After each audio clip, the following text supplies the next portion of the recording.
Hey, welcome to EPN. My name is Victor Lucas, and we bring you the latest in everything cool every single day. We've got a couple of great people to dedicate this rundown to. Miranda Carvel, one of our newest sponsors. Thank you so much, Miranda. And also NTR SKT. Thank you for supporting EPN as well. Let's get started with your rundown.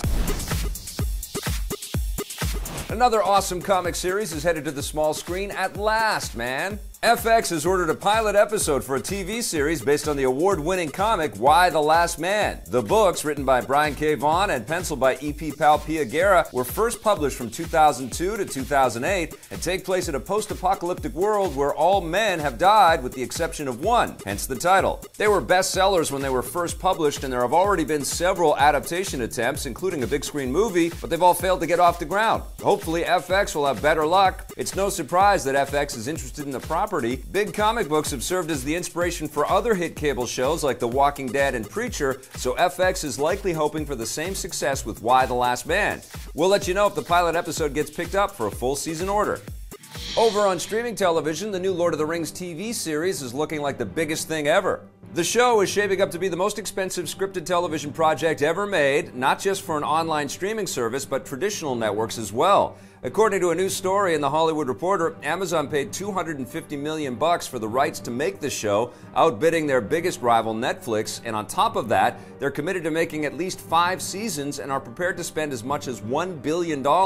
With all that money, plus all the different actors, sets, and special effects, it will likely make Lord of the Rings the biggest and most complicated television project of all time. This is obviously very precious for Amazon. They're betting that the show will be their version of Game of Thrones and help drive subscribers to their streaming platform like never before. We won't have to wait too long to start watching. As part of the deal, Amazon plans to have the first season finished within 2 years. Blimey, you fools!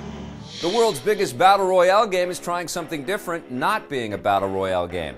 PlayerUnknown's Battlegrounds has added a surprise new mode on the PC called War, which does away with the game's battle royale premise. Instead of having players fight to the death in a large map until one is left standing, War is a traditional deathmatch style mode with players confined to a small area and respawning after they die.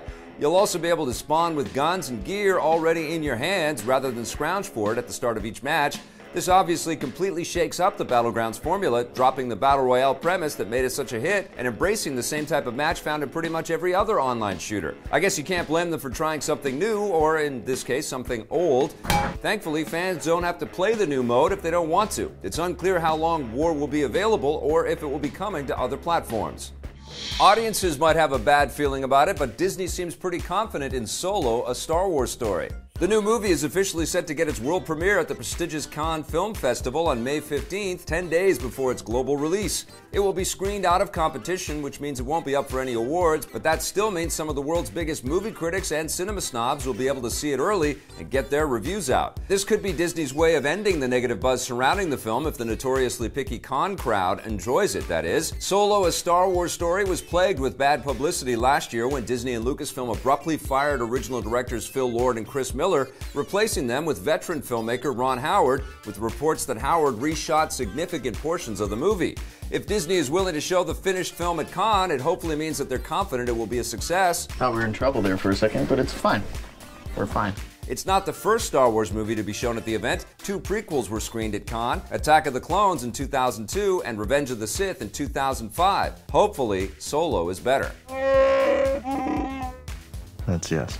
There's some great news and some less than heroic news about the new SpiderMan game. Insomniac has revealed a few new details about their long-awaited superhero game during a lengthy cover story for Game Informer. First, the good news. The new SpiderMan game will not feature any microtransactions. That's according to creative director Brian Intihar, who, when asked if players will be able to spend real-life money, responded with a simple, hell no. This is good news given how controversial microtransactions have become thanks to recent games like Battlefront 2 and Shadow of War. We also know that SpiderMan will feature an in-game crafting system, which makes the absence of microtransactions that much better. Now, the bad news. Brian Intihar has revealed that the game will be locked at 30 frames per second on both the regular PS4 and more powerful PS4 Pro. He says that although the Pro version will look a little better and run a little more smoothly, both will be locked at the same frame rate regardless. This won't be too big a deal for most gamers, but those of us who do notice things like frame rates might be a little bit disappointed. Spider-Man swinging through the streets of New York and fighting bad guys would have looked even better at 60 frames per second, but it will probably still be a blast at regular old 30.